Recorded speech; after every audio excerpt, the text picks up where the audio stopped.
আর ভোটের আগে ফর্মে দিলীপ ঘোষ, মোদীর মঞ্চে নিজস্ব মেজাজে বঙ্গ বিজেপির দাবাং নেতা দিলীপ, যা দেখে অনেকেই বলছেন 19 এবং 21-এর সাফল্য 26-এ ফিরিয়ে আনতেই দিলীপকে ফেরালো বিজেপি।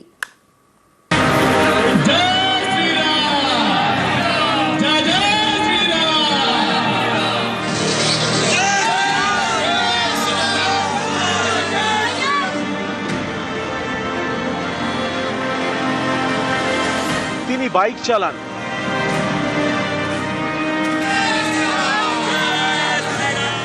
লাঠিও খেলেন,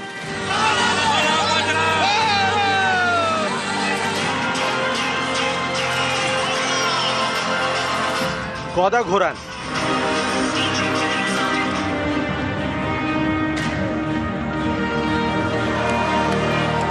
উত্তরীয় হাওয়াই ঘোরান।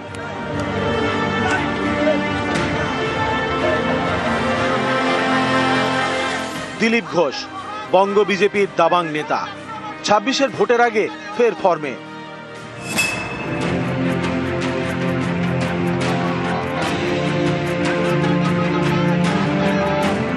2021-এ বিজেপির রাজ্য সভাপতির পদ ছাড়েন দিলীপ ঘোষ।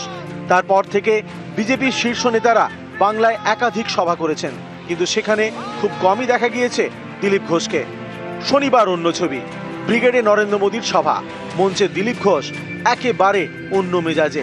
শরীরী ভাষাতেই স্পষ্ট তিনি অন্যদের থেকে আলাদা।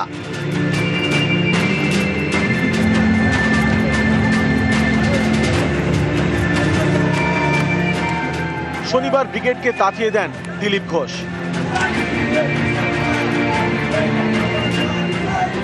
এই যে বিজেপির হাওয়া, পদ্ম ফুলের হাওয়া, তাতে চারিদিকে পদ্ম ফুল কাঁপছে, উড়ছে। আমরা তো প্রস্তুত আছি, আমরা লড়াই করব, সংকল্পে পৌঁছবো। কি তাই করবো তো? 15 বছর ধরে খিচুড়ি বানাচ্ছেন, তাই এই খিচুড়ি সরকারকে আমরা আর সহ্য করব না।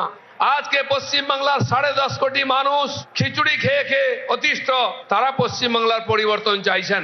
এমন জোরে স্লোগান দিন যাতে মাননীয় নরেন্দ্র মোদী হেলিকপ্টার থেকে আমাদের আওয়াজ পান।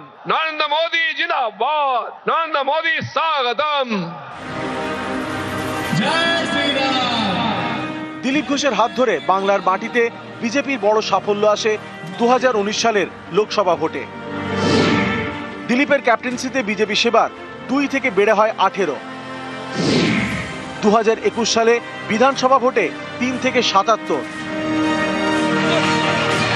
সম্প্রতি বিজেপির পরিবর্তন সংকল্প যাত্রাতেও একাধিক জেলায় জনসংযোগ করেন দিলীপ। অনেকেই মনে করছেন 19 এবং 21-এর সাফল্য 26-এ ফিরিয়ে আনতে চায় বিজেপি, তাই রাজনীতির ময়দানে ফেরানো হলো দিলীপ ঘোষকে। আর ময়দানে ফিরেই ফের পুরনো ফর্মে দিলীপ।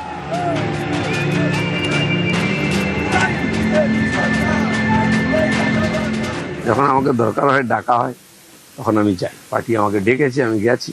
এটা তো সারা পশ্চিমবাংলার সভা ছিল, সমস্ত নেতৃত্ব স্থানীয় লোকেরা ছিলেন, আমাকেও ডাকা হয়েছিল, আমি উপস্থিত ছিলাম ওখানে। ভুল তো যাওয়া নাই, সবাই ছিল, সবার সঙ্গে কথা বলছিলেন।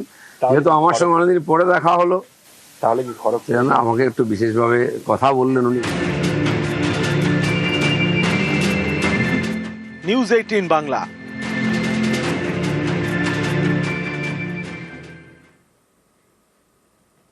হুঙ্কার পাল্টা হুঙ্কারে ভোটের বাংলায় চড়ছে পারদ।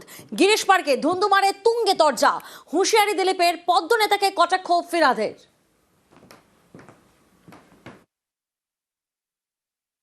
কুণাল ঘোষের ধারণা নাই, বাইরের লোক লাগে না, আমরাই টিএমসিকে খেলাতে পারি এবং সারা পশ্চিমবাংলায় খেলাবো, আমি বলে দিচ্ছি। আমি আজকে আহ্বান করছি আমার কর্মীদের এবং সাধারণ মানুষকে, টিএমসির গুন্ডাগর্দি, দাদাগিরি, লুটপাট অনেক সহ্য করেছে মানুষ। আমরা সামনে আছি, আমরা শুরু করেছি, আপনারা হাত লাগান। এরপরে টিএমসির নেতার গুন্ডাদের গণপিটুনি হবে সব জায়গায়, আমি বলে দিচ্ছি। কারণ কলকাতার বুকে যদি আমরা ঠুকতে পারি, সারা পশ্চিমবঙ্গে ঠুকতে পারি, ঠুকবো। উনি হয়তো ভুলে গেছেন, যখন সুদীপ ব্যানার্জিকে অ্যারেস্ট করেছিল সিবিআই, উনি মবকে নিয়ে গিয়ে এরকম আমাদের পার্টি অফিসে অ্যাটাক করেছিলেন, ইট পাটকেল মারিয়েছিলেন। কালকেও তিনি মবকে দিয়ে এসেছিলেন, দিয়ে আর বাস আটকে কাঁচ ভাঙছিলেন, সব ভিডিও দেখুন। ব্যাপারটা উল্টো হয়ে গেছে, উনি বুঝতে পারেননি। আর সব জায়গায় তো সমান হবে না, আমাদের কর্মীরা তৈরি হয়ে আসে এবং তৈরি আছে, দ্বিতীয়বার যেন কোথাও ভুল না করেন। কিন্তু তার ফলে খালি ব্যান্ডেজ মাথায় বাঁধা হবে না, অনেক জায়গায় ব্যান্ডেজ পড়বে। আমরা গুন্ডা নই, আমাদের মারতে পারে, তার কারণ ওদের কাছে তো গুন্ডা রয়েছে। ওদের কাছে তো সেই গুজরাট থেকে খুনিদেরও নিয়ে আসতে পারে, ওদের কাছে বুলডোজার আনতে পারে যোগীজির কাছ থেকে। ওরা অনেক বড় ক্ষমতাবান, ইডি, সিবিআই, গুন্ডা সব ওদের কাছে আছে, কিন্তু আমাদের কাছে মানুষ আছে। সেই মানুষ মমতা ব্যানার্জির পক্ষে আছে। তাই কেউ কত এসআইআর করে কত ফন্দি করেছে, যেরকম দিল্লিকে উড়িয়ে দিয়েছে, মহারাষ্ট্রকে উড়িয়ে দিয়েছে, হরিয়ানাকে উড়িয়ে দিয়েছে, চেয়েছিল বাংলাকে উড়িয়ে দিতে। কিন্তু মমতা ব্যানার্জি প্রতিবাদ করতে জানে, প্রতিবাদ করেছে মানুষের পক্ষে। তাই এসআইআর এর যতই করো হামলা, বারবার জিতবে বাংলা, বারবার জিতবেন মমতা ব্যানার্জি।